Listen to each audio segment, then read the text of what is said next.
स्वागत है आपका खबरों के सिक्सर में। मैं हूं आपके साथ शीनम शर्मा। 2 हफ्ते में दूसरी बार कांप उठी धरती। दिल्ली एनसीआर को लगे हैं भूकंप के झटके। पूरी खबर आपको दिखाएंगे। नमस्कार, मैं हूं आपके साथ चांदनी धवन। और कहां गधों को लेकर आधी रात में पुलिस थाने में बवाल हो गया।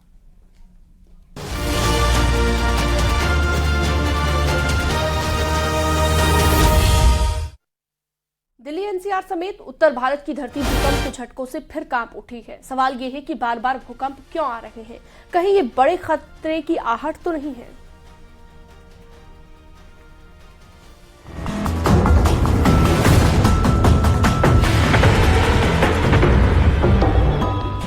भूकंप ने एक बार फिर हिलाया। उत्तर भारत के कई शहरों में हिली धरती।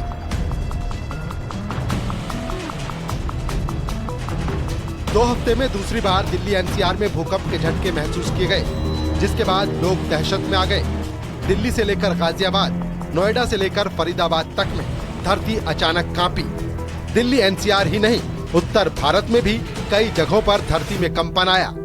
घड़ी में शाम के 4:08 हुए थे जब एक बार फिर लोगों का भूकंप से सामना हुआ।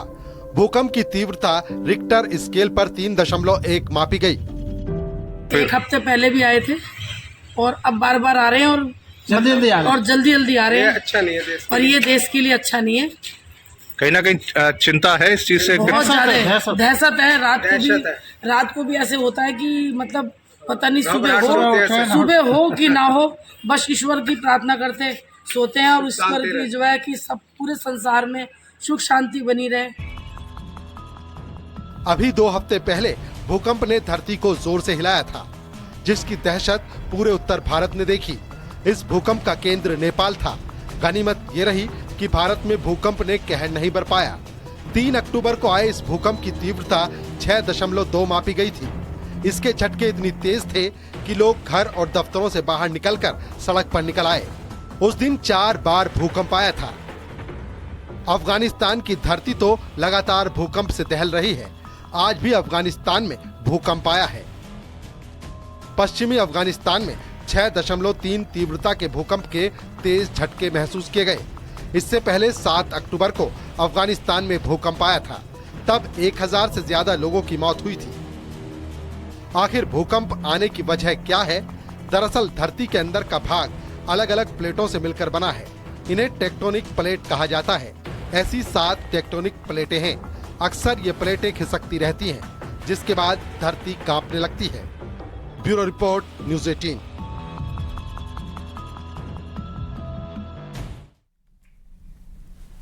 इजरायल युद्ध के बीच वहां फंसे भारतीय नागरिकों की सुरक्षित वापसी के लिए भारत सरकार ने ऑपरेशन अजय चलाया है। आज भी इजरायल की राजधानी तेल अवीव में बता दें आपको कि 471 भारतीय लोगों को लेकर 2 विमान दिल्ली पहुंची है। न्यूज़ 18 संवाददाता शंकर आनंद की बातचीत हुई, सुनिए क्या कहा उन्होंने। मैं दिल्ली एयरपोर्ट पे हूँ और विशेष तौर पे बात करते हैं इजरायल से लौटे हुए स्टूडेंट्स का। आप सबसे पहले आप अपना नाम और कहाँ के रहने वाली हैं?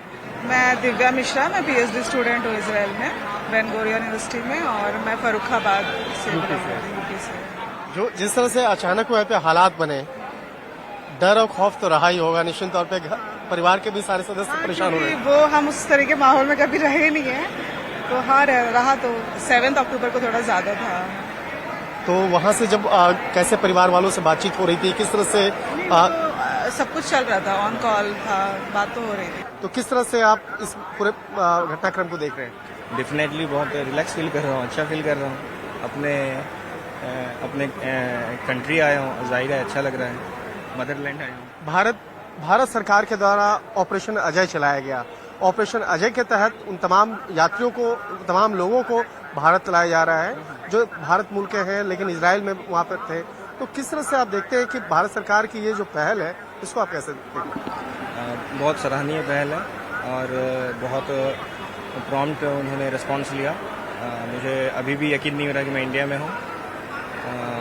बहुत अच्छा इंडियन एम्बेसी तेल अवीव, उनका बहुत ही सराहनीय काम है।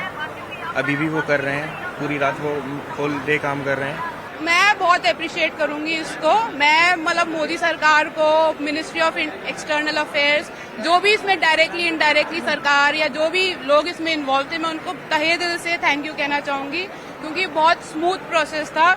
मुझे नहीं लगता इसमें कोई भी गलती हुई होगी, क्योंकि उन्होंने बहुत पीठ से बहुत मेहनत करी, तभी हमें सामने से कोई भी गलती नजर नहीं आई। इसमें बहुत स्मूथ प्रोसेस था। हमें जब ईमेल आया कि ऑपरेशन अजय स्टार्ट हुआ है और इवैक्यूएट कर रहे हैं, उसके with in less than 24 hours मैं यहाँ दिल्ली में हूँ। आगरा से एक अजीबोगरीब मामला सामने आया। यहाँ के एक किसान के गधे अचानक से गायब हो गए थे और मामला थाने पहुंचा। जोरदार हंगामा हुआ।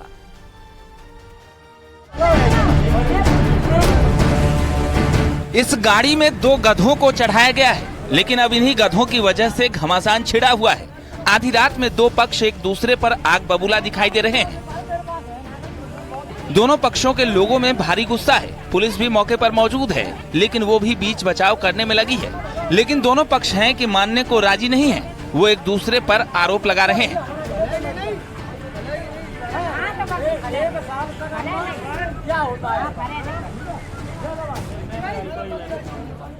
अब आपको पूरी खबर बताते हैं, क्यों गधों को लेकर रात में हंगामा करने की जरूरत पड़ गई।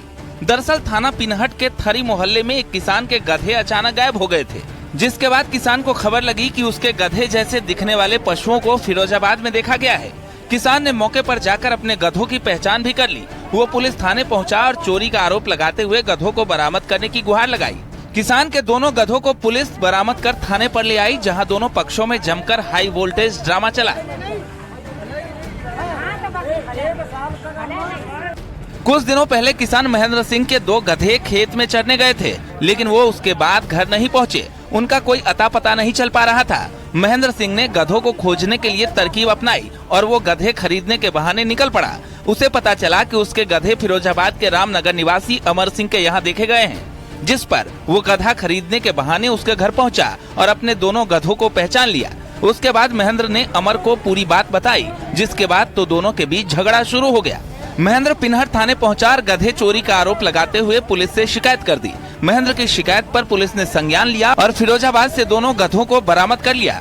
बाद में गधों को थाने में लाया गया। महेंद्र और अमर का परिवार भी पहुंच गया। पूछताछ में फिरोजाबाद के अमर सिंह ने बताया कि उसने ये गधे चुराए नहीं, बल्कि हाट बाजार से खरीदे हैं। जिसके बाद थाने में दोनों पक्षों के बीच कहासुनी ज्यादा बढ़ गई। मामला उलझता जा रहा था। पुलिस ने दोनों पक्षों से शांति की बात की। बाद में महेंद्र और अमर को एक एक गधा दे दिया गया और इस तरह पुलिस ने गधों पर छिड़ी इस जंग को खत्म करवाया। आगरा से न्यूज़ 18 के लिए कामिर कुरैशी की रिपोर्ट।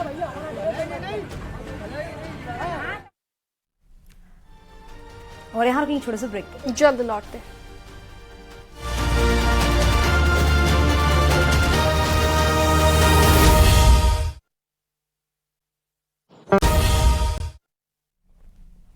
ब्रेक के बाद स्वागत है आपका। महोबा से बड़ी खबर, घर के बाहर बाइक चलाने पर गोलीकांड की वारदात को अंजाम दिया गया। आपको ये भी बता दें कि अंधाधुंध फायरिंग हुई है। अलग अलग परिवारों के 8 लोग घायल हो गए हैं। महिलाओं की हालत नाजुक है। जिला अस्पताल उन्हें रेफर कर दिया गया है।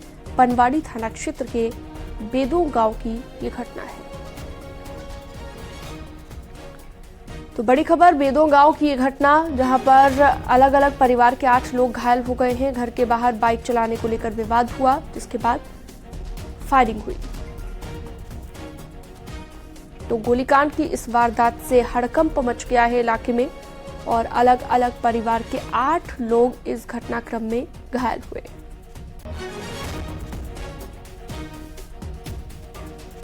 तो बड़ी खबर महोबा से लगातार आपको बता रहे हैं, दबंगों ने गोली मारी, फायरिंग की और गोलीकांड की इस वारदात से हड़कंप मच गया है इलाके में। अलग अलग परिवार के 8 लोग घायल हुए हैं। प्रयागराज से खबर मिल रही है, अतीक के बेटों की रिहाई के मामले में एक्शन लिया गया है। पुलिस ने अतीक के बेटों से पूछताछ की है। रिहाई पर जश्न मनाने वाले 5 लोगों को हिरासत में लिया गया है। घुड़सवारी करने वाला युवक भी हिरासत में लिया गया है। पुलिस अन्य लोगों की भी तलाश कर रही है। पूरा मुफ्ती पुलिस ने हिरासत में लिया है। एहजम और अबान की रिहाई के बाद जश्न का वीडियो भी सामने आया था, जो कि सोशल मीडिया पर भी वायरल हुआ था। बाल सुधार गृह राजरूपपुर से ये रिहाई हुई थी, तो उसके बाद जश्न मनाया गया था। तस्वीरें भी आप अपने टीवी स्क्रीन पर देख सकते हैं। 2 तस्वीरें, जब रिहाई हुई उस वक्त की तस्वीरें और दूसरी तस्वीर वो रिहाई के बाद किस तरीके से जश्न मनाया गया और घुड़सवारी करने वाला जो शख्स है उसे भी हिरासत में ले लिया गया है। जश्न मनाने का ये वीडियो सोशल मीडिया पर वायरल हुआ था।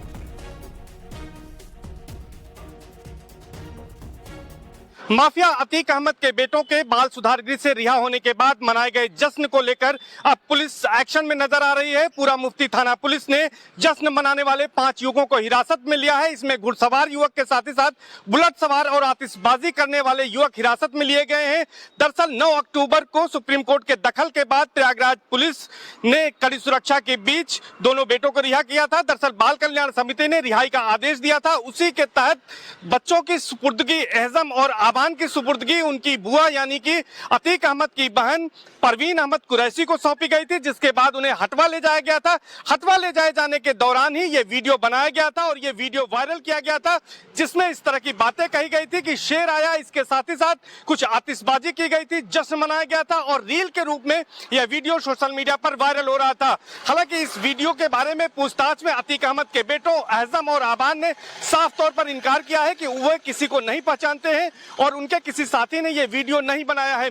लेकिन अब पुलिस इस पूरे मामले को लेकर एक्शन में है और पुलिस लोगों की पहचान कर रही है। इस मामले में कार्रवाई की तैयारी की जा रही है। अभी फिलहाल 5 लोगों को हिरासत में लिया गया है, लेकिन माना जा रहा है कि इस मामले में करीब 20 ऐसे लोगों की पुलिस पहचान कर चुकी है। जल्द ही जिनकी गिरफ्तारी होगी।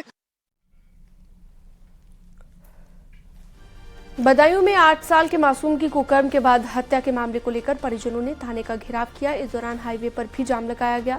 पुलिस ने धक्का मुक्की भी की और परिजनों का ये कहना है कि इस वारदात में कई लोग शामिल हैं।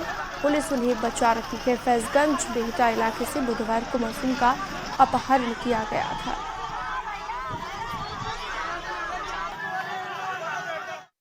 ये प्रतीत होता है कि इसके साथ अपराकृतिक कृत्य करके इसका गला दबा करके इसकी हत्या की गई है। जो इसका अभियुक्त है वो भी नाबालिग है, उसको पुलिस सुरक्षा में लेकर के